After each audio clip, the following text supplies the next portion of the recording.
Welcome to the About Sex podcast. I'm your host, Angela Skirtu, and you can find me at www.aboutsexpodcast.com, or you can also find me at www.therapistintlouis.com.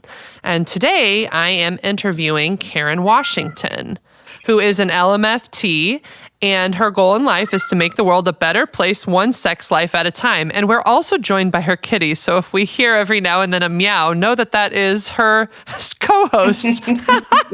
Karen, thank you for joining us. Well, thank you for inviting me, Angela. I appreciate it. So, what else would you like some of my listeners to know about you and what you do? We'll just start with a brief introduction of you. So I am in group private practice up here in Chicago, Illinois, and I am the primary sex therapist at the group practice. I consider myself a generalist in terms of there isn't much within the realm of sex therapy I won't work with. I just graduated a master's in human sexuality actually a couple weeks ago as well. So, congratulations. Thank you. Thank you. Excellent. So, and what's your website in case people are interested in finding you? So the group website is relationshipreality312.com. And you can find my profile on there and a little bit more about the practice in general. I also have my profile on Psychology Today, but otherwise, unfortunately, I am woefully inept when it comes to technology and website stuff. So, okay. Well, so I'm curious. So you said you talk about pretty much anything sexual related. What are some of your favorite? I know that there's a lot of different sexual issues to work on. So, and maybe this is a weird way of asking it, but what are some of your favorite problems to work with? Only therapists would understand that question. Right? That is very true. Well, I love to work with couples on just improving their sex life, on, whether it's, reconnecting and improving the quality and prioritization of their sex life. I love to work with consensual non-monogamy.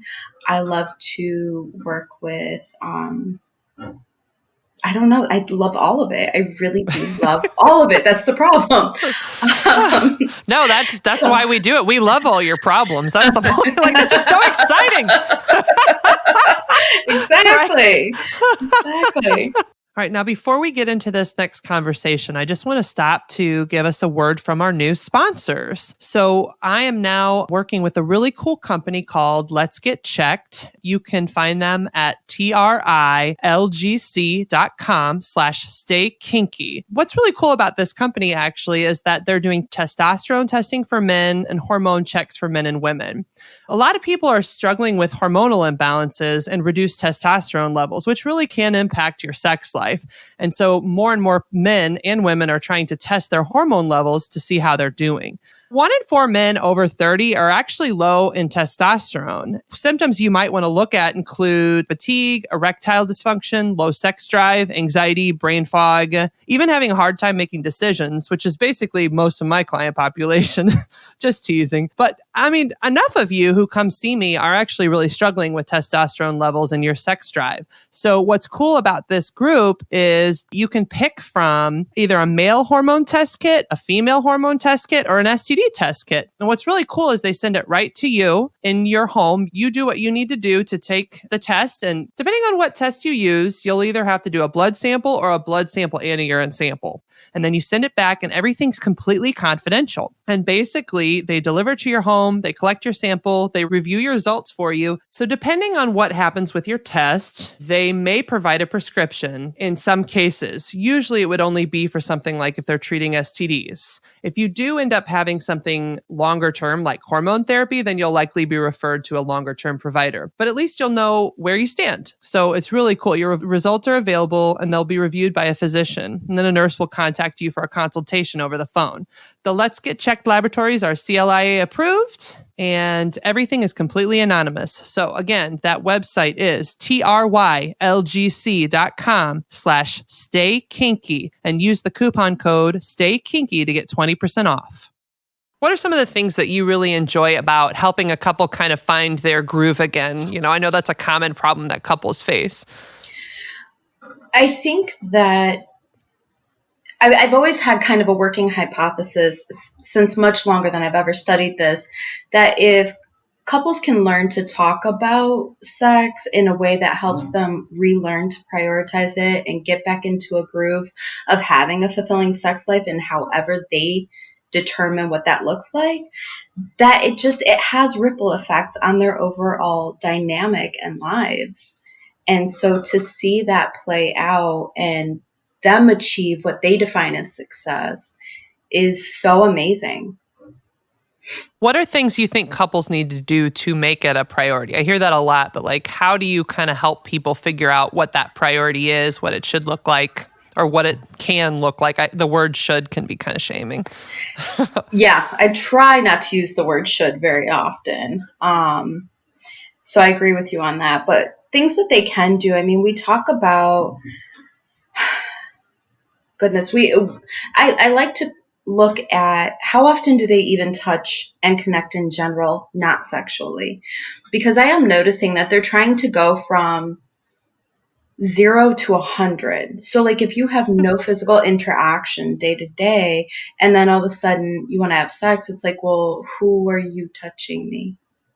And if they're not talking to each other, if they're not spending time together. So I really look at some of the other theorists. I love, Esther Perel talks about long-term sex is, successful when it is prioritized. When we make the couple dynamic as important as we make every other thing on our calendar, we are trending in a direction of success. Wait, are you saying we need to put it on the calendar? Because, I already have so many things on there. Well, I'm busy, Karen. Sure, but if we think about everything that's on your calendar, you feel pressed to get it done. You feel pressed to make time for it. You make sure it happens. And if not, you find time to get to it, don't you? Why don't we do that for our partners? Well, I mean, to be honest, I work in the same field, right? And I think that I personally have this theory that it's because people really want sex to be spontaneous. They want it to naturally happen, which I understand the value and the excitement of that spontaneity. I do get it. But the reality is we often don't have time for spontaneous things.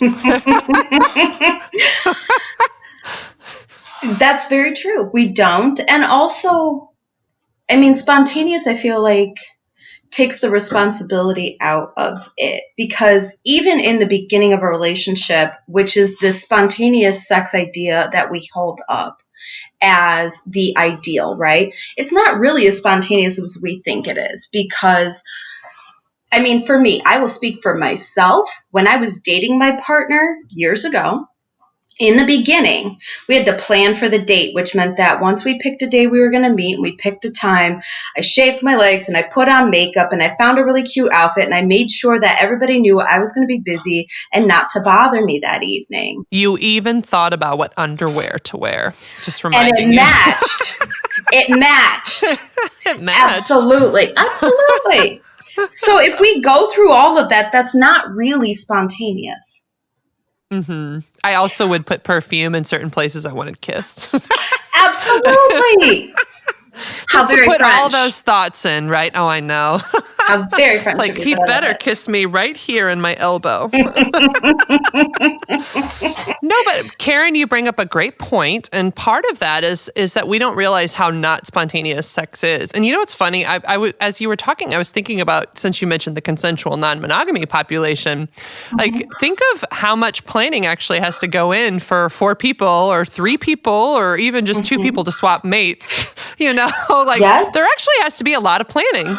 Yes, absolutely. They spend more time actually managing their relationships than doing anything else, because they're so focused on being clear in communication and expectations of each of the partners or each of the people involved in their polycule, right? So why are we so against putting in the same effort? Because we're monogamous, because I live with my partner, so what? Therefore, I'm allowed to take him for granted? Karen, why do you think that people why do you think people have such a hard time with it, with that idea? I think that it's a couple of things. If I were to look at just in my lifespan puts me on the cusp of, I knew what life looked like before the rise of the smartphone, right? I saw the original big bag phones and the big Zach Morris monstrosity from back in the day. So like, I'm old enough to remember we didn't have as much of that.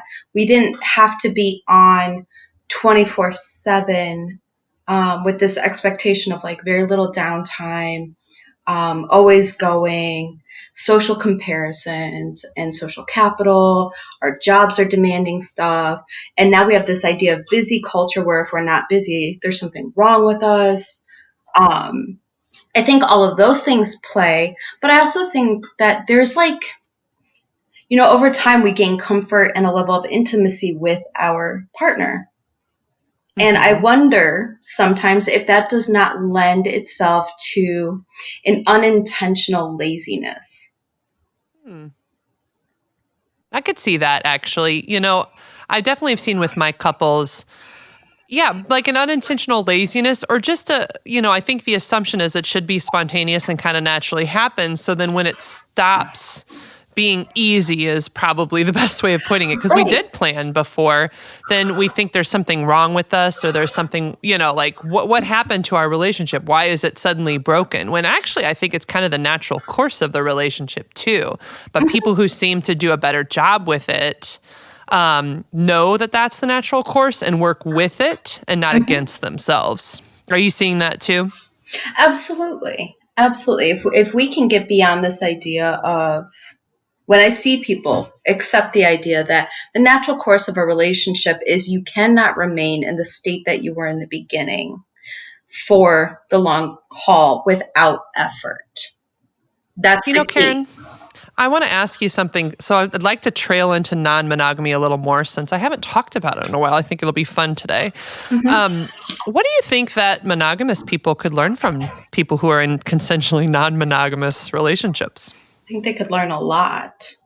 And what part of it goes back to what we were just saying about how they spend a lot of time and effort managing their relationships, and the level of communication that often goes into managing non-monogamous relationships is admirable because of how effective and clear they attempt to communicate with all the people involved in their relationships and their dynamics.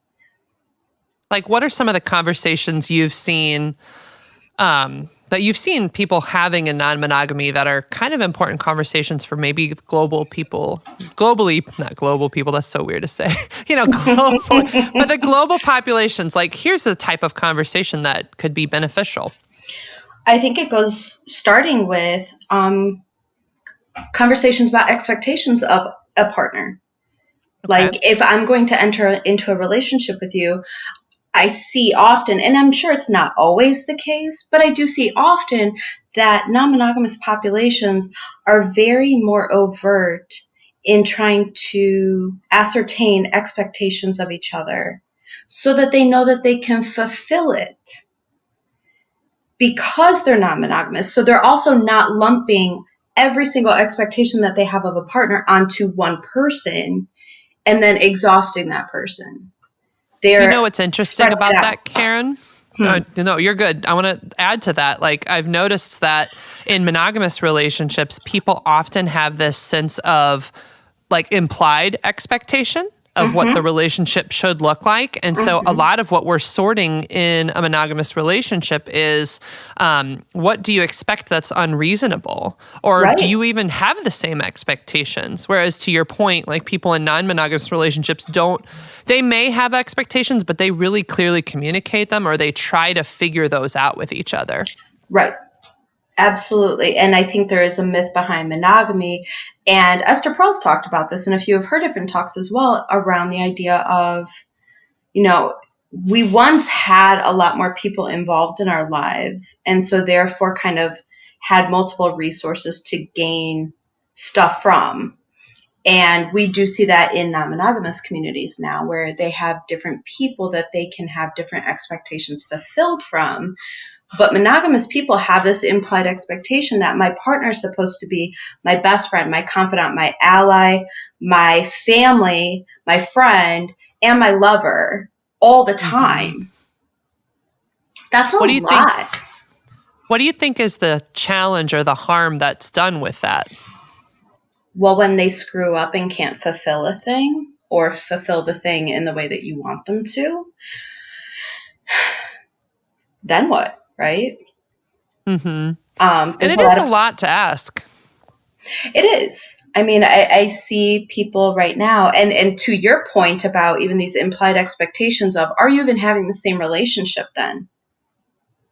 You know, or did we end up somewhere down the road where we're married or we have kids and we realize this isn't even what we actually both wanted. One of us wanted this and the other one somehow ended up here. Or it's not playing out the way we thought it would because we didn't actually talk about how this was supposed to go or what we had hoped it would look like. Yeah, it's so surprising to see how expectations seem to change for people over time. And again, in these monogamous relationships, people have implied expectations. And so I think about them in terms of life cycle changes. There'll be these times, like, for example, after the kids leave, when they leave the home. So I'm always surprised at how different the expectations are for each partner in a relationship. One person might be like, we're going to be like we're in high school again, just having sex all the time. And the other partner might be like, you know what, I kind of want to have a more independent life. I'm kind of tired of being stuck to each other and I've felt tied down by the kids. And now I want to get the hell out of here. Absolutely. Absolutely. I've definitely seen a couple of empty nester or soon to be launching empty nester couples where, it's like, well, how are you going to handle this? Because once you can't focus on the kids full time anymore, now what? Karen, what do you think are some of the challenges with people who are in consensually non-monogamous relationships? Oh, I'm sure it's a lot of work to manage that. It is definitely a lot of work. And I think going back to in monogamous relationships, we're not dealing with expectations at all. But if we were, it is only with one person. And sort of as maybe relationships evolve, I would imagine that having to evolve with several different sets of expectations may have its own pressure, or trying to make sure that depending on your relationship configuration, does everybody feel as though they are being fulfilled in the ways that you have agreed upon. And at any given time, somebody may feel as though they're falling short or not getting fulfilled in the way that they had hoped to. Mm-hmm. You know what's interesting? I've been doing a lot of research lately in the poly community. So for those of you listeners who don't know what I mean by that, and actually I probably use that term not always appropriately. So to be fair, putting that out there too. So polyamory is, being able to love more than one.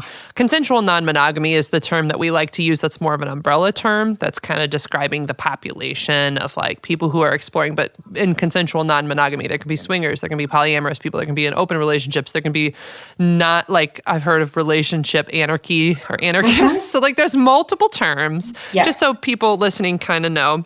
But one of the things that I've been researching is this sense of autonomy in consensual non-monogamy and kind of like a challenge against codependency in a relationship. So I heard you saying stuff when you were talking about like typically we'll hear people say needs in a relationship, but like I've been following some of these forums and a lot of them are kind of challenging the idea of needs. Like whose responsibility is it for meeting your needs, so to speak? I'm curious, do you have any thoughts on this needs language and if that's the reason why you're saying the word stuff?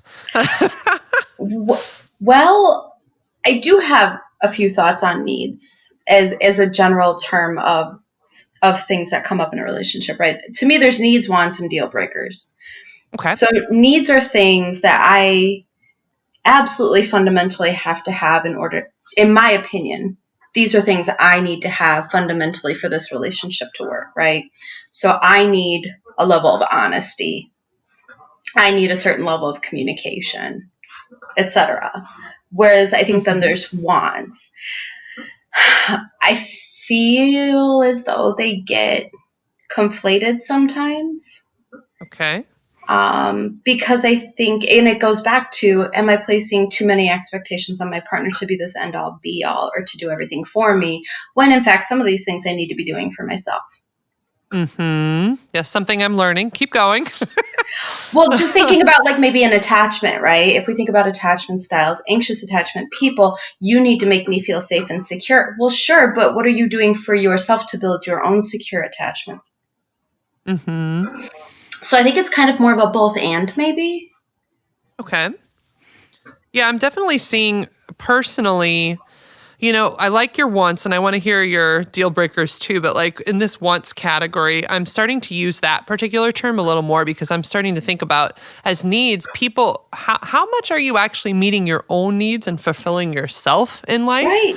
Like, for example, I do know people need connection. I do know that. And I know people need to feel like a sense of comfort and security. But to your point, to what degree do you facilitate life experiences to take care of that within yourself, not just expect a partner to take care of that? Like, it's your job to fulfill my needs versus how am I fulfilling my needs as well? Does that make sense?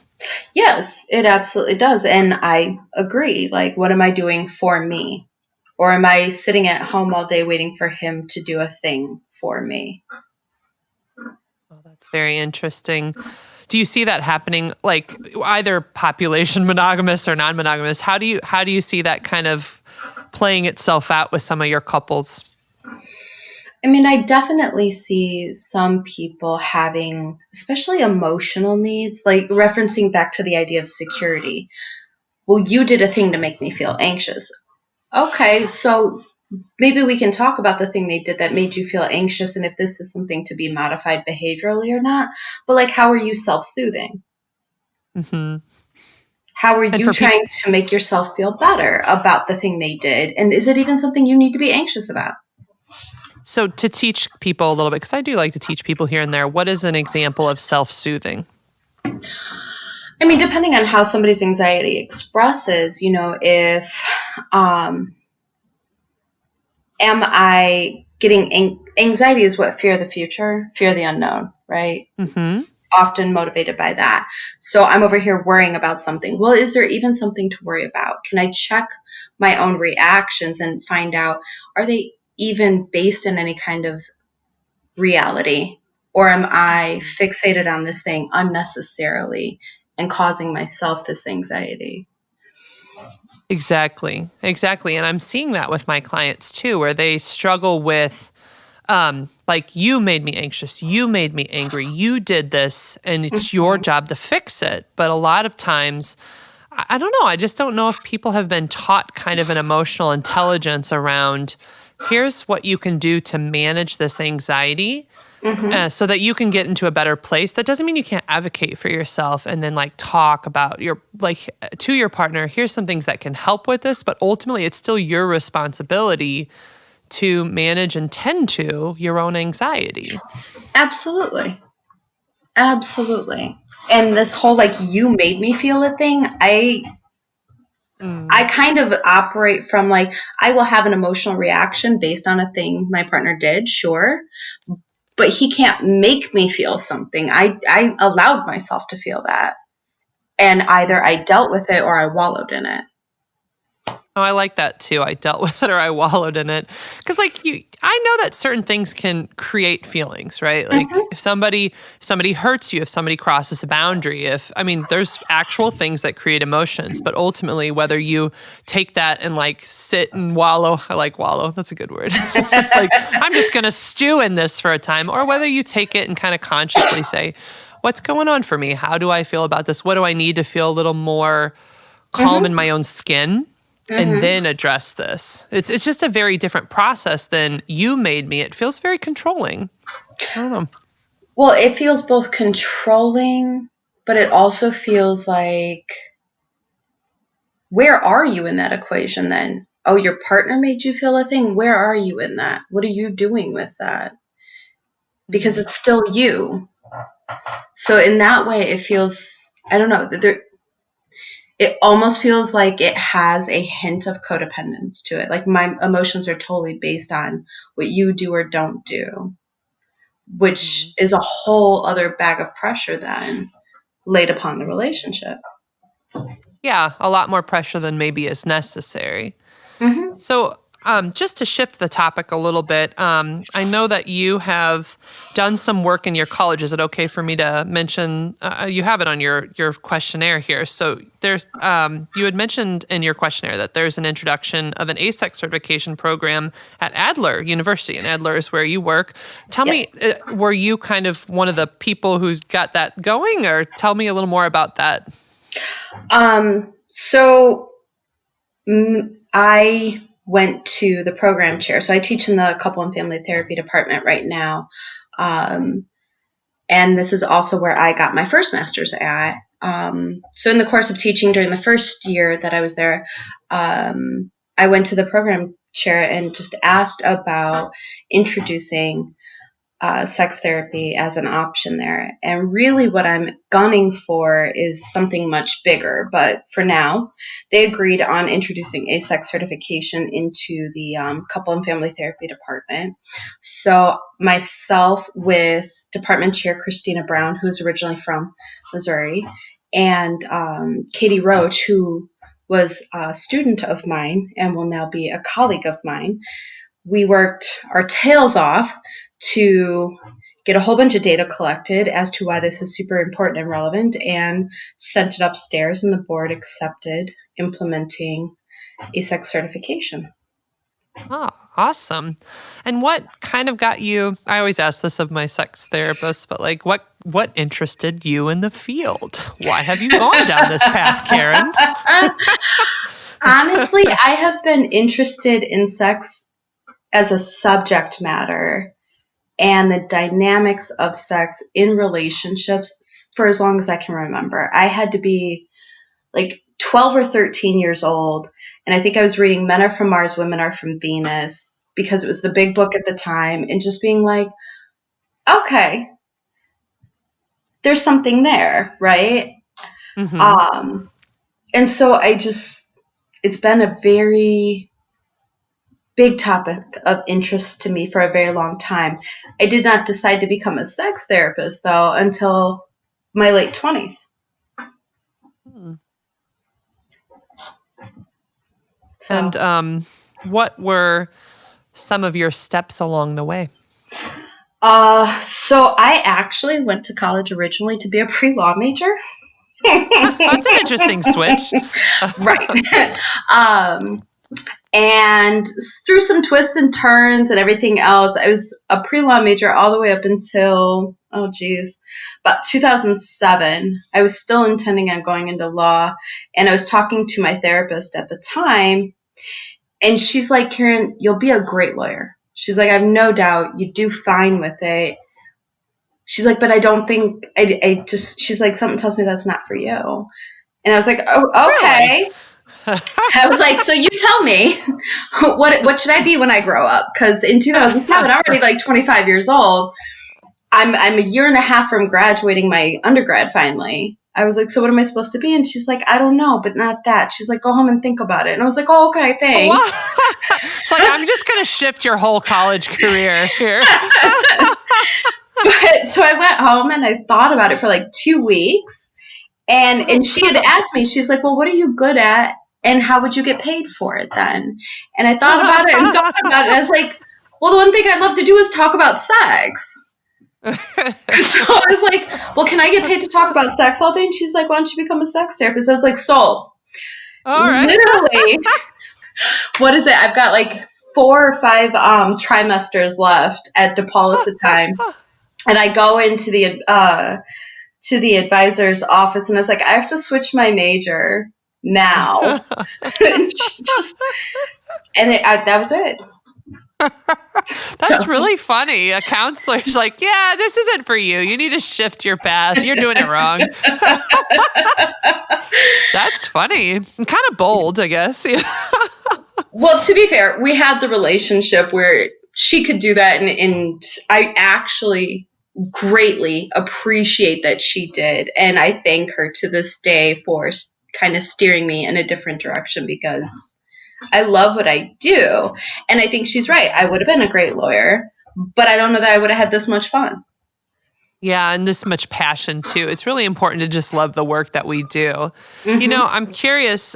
So you created this certification program. Why do you think this is so important for marriage and family therapists to also potentially have that certification as a sex therapist?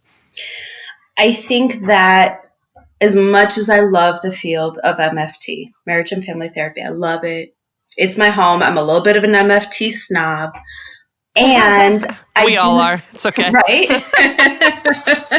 But I do think that there is a severe disservice that in the United States, you can graduate a master's in couple and family therapy and never had taken a sex therapy course. That is pretty crazy, actually, since it's such a fundamental part of the work that we do. Right. Like, how many, is that like common? I at least had one course in my graduate degree as an LMFT. I'm an LMFT too, but is it like common for them to not do a course at all? Mm-hmm. Or it's optional. What? Yes, it is often the case that it is either not offered, it's offered one course, or it's an optional extra class that you can take as like an elective or something. There are almost just in case it's important. Right. I'm sorry. Couple and family. But we're not going to teach you how to talk about sex. And so I had been doing some research on non-monogamy. And I've been doing some research on other sex-related stuff that comes up. And I was finding over and over again that there's these statistics showing that therapists are super uncomfortable talking about sex, to the point that there is, on average, less than 50% of therapists are willing to ask their clients, how's your sex life? Oh my God. You know what's so crazy about that, Karen, is that quite a few of my clients will say, yeah, we went to another therapist to work on our relationship, but then they just couldn't talk about sex. So now we're with you. And I'm like, to me, it's like, what? No, like that's kind of and it's not just for couples. It's like parents who have kids, they have their kids dealing with different sexual issues. How do I talk to my kids about it? Parents who are maybe dealing with aging parents that are entering residential facilities, like assisted living, that's the word. And like, how do they advocate for their parents who want to have sex, or, whether they're together or not, it doesn't matter. Like there's this whole world of it happening every day. Right. That's so crazy. Right. Wow. And less than 50%. Less than 50% of therapists say they are comfortable even asking about it. And then if they actually have to talk about it at any length, the number drops off to like less than 25% of therapists feeling as though they could proceed. Oh my goodness. Well, then of course we need some treatment. We need some education. I see. So as you were looking, you kind of noticed these differentials then, huh? So but it's cool that you have a program that really helped and was like, it sounds like they were on board, or was it a lot of fight? No, I mean, they're very much on board. For one, the department chair is amazing. She said she had been wanting to do this anyways, and it was in the list of things that she wanted to see get implemented at Adler regardless. And so here I came full steam ahead and was like, well, then let's do the thing. And Adler, honestly, it took a little while, but they said, let's try it like this. And like I said, I'm hoping to grow it. I'm hoping to make it more. I'm hoping to make it bigger, because we have way too many therapists out there. And like you said, how many therapists are doing a problem? And you're talking about just quote unquote regular sex, right? Like we haven't even ventured into how bad the numbers get if we're going to talk about anything that falls outside the realm of what, vanilla sex? Vanilla, or monogamous, heteronormative. Yeah. Right. Mononormative, heteronormative, vanilla-oriented sex, which, yes, I understand there's connotations around vanilla being both positive or negative. So please understand, I recognize that about that word. So yeah, if we want to talk about non-monogamous sex, if we want to talk about kinky sex, if we want to talk about more than one person present at the time, like now we're getting into much greater discomfort in terms of the therapist, which is only doing a disservice to the clients. Mm-hmm. So one of the things I wanted to because we're getting towards the end of the podcast, one of the things I wanted to ask you about is this recent research and publication you did, because I'm sure it kind of ties into what we're talking about. So what was your recent publication, and why don't you share it for our audience?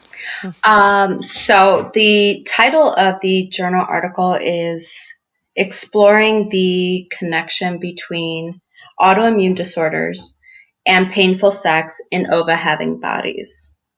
Okay. So,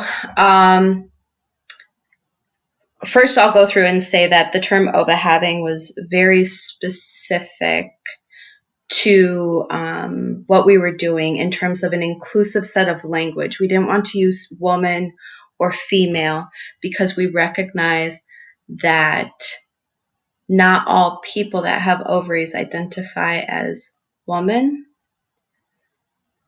And yet there is something very specific about the biological component that has the links to both the way in which painful sex expresses and the tendency of being diagnosed with autoimmune disorders.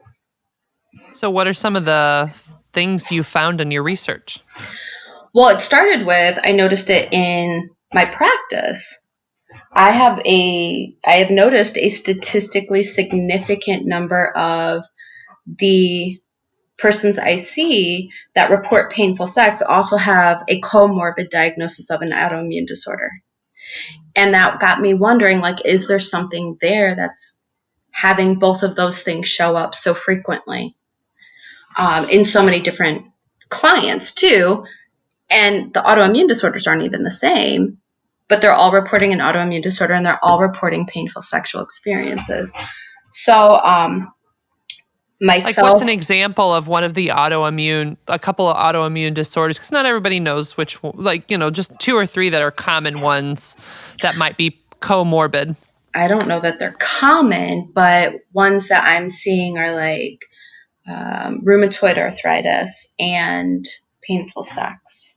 Would fibromyalgia be one of Oh, one absolutely. Of them? Fibromyalgia, Okay. MS, Crohn's, EDS, okay, so POTS. some kind of like autoimmune disorder. Okay, we're good. Right.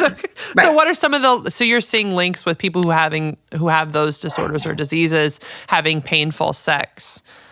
Correct. I'm seeing that during assessment, they're telling me they're coming in because sex has become painful or has always been painful. And then as I'm going through and collecting more of their history, they're also reporting that they have an autoimmune diagnosis. And so my former student, Helen Wyatt, and I got together and spent months researching that there is overlap in terms of the physiological processes that occur that lead to autoimmunity that also lead to painful sex. And so the first thing that we published it got published April 24th in the Journal of Feminist Family Therapy. That was us doing the content analysis and really looking to make sure, like, the thing that we're looking at, the comorbidity I'm noticing, there's a link there. There's something definitely there. So we are actually in the process of applying for IRB approval to start doing qualitative research around this on a much larger level. Gotcha. What are some of the things you're hoping to find? I'm not sure yet. To be That's really all part honest, of research, right? It's like we're just gonna fiddle around and figure out what we find. I mean, it's like I know I have questions, and I have so many questions because part of it then goes into, well, the medical field isn't really paying attention to it, right? And is this treatable? Is it? I mean, it's treatable, but you know what I mean, like. What's it going to take to treat it? Is there a way maybe to prevent this from happening? Is there What are the best methods possible? And can we start, maybe organizing something around this? Because I've also noticed, because again, it's over having, a lot of my clients are getting told by their doctors, that their sex life shouldn't be a priority, given everything else that they're dealing with. Oh, I see. They kind of push it down. Awful. Yes. They dismiss it, or it's not that bad, or you should just be happy to be alive, or, we'll deal with that later. It's not that important. And it's but when's later going to happen? You have a lifelong illness that you're dealing with. So should I just wait till I'm dead? Later. Right. It's very dismissing, as you say. And so I've definitely noticed how people kind of get challenged by this, because they truly want, sex life is part of quality of life. And when doctors dismiss that, then it feels very disheartening. I mean, that's why we get those clients, right? Because they're like, I want to talk to somebody who cares about my sex life. Clearly my doctor doesn't. Right. Exactly. And so I'm just wondering, what can we do with this to maybe change that? I gotcha. Well, so what kinds of things do you want to see happen? I'd like to see, I'd like to see definitely more collaboration between sex therapists and physicians on a much more holistic level, where this can be just as important as everything else about their quality of life. They already somebody with a chronic illness already has to deal with diminished quality of life. They have to deal with some form of an adjusted expectation for their quality of life as it is. Why can't they have this thing? Yeah, it just seems like something else to kind of attain. Well, Miss Karen, I appreciate you coming on the podcast, but we are actually towards the end of our time because, right. I have limited time for everyone. Right. So for anyone listening in, what is kind of a final thought you'd like to leave them with, or even stating of any links, of course, too. This is where you get to do a good pitch, but then also just hey, this is important and I care about it. So what are your final thoughts? To me, sex is important and I care about it. But I think that everybody deserves a safe, sane, consensual sex life that brings them pleasure in the way they define it. That sounds wonderful. And how do they find you again?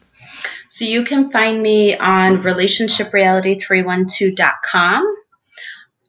You can find me on Psychology Today. And that's about it, because like I said, I'm terrible with every other form of trying to market myself. So that works just fine. You're good. All right. Well, Karen, we have been speaking with Karen Washington. Thank you so much for joining me today, Karen. Thank you for the invitation, Angela. You're welcome. You betcha. And then for those of you listening, this has been www.aboutsexpodcast.com. You can also find me at www.therapistinstlouis.com. Thank you all for listening, and stay kinky, St. Louis.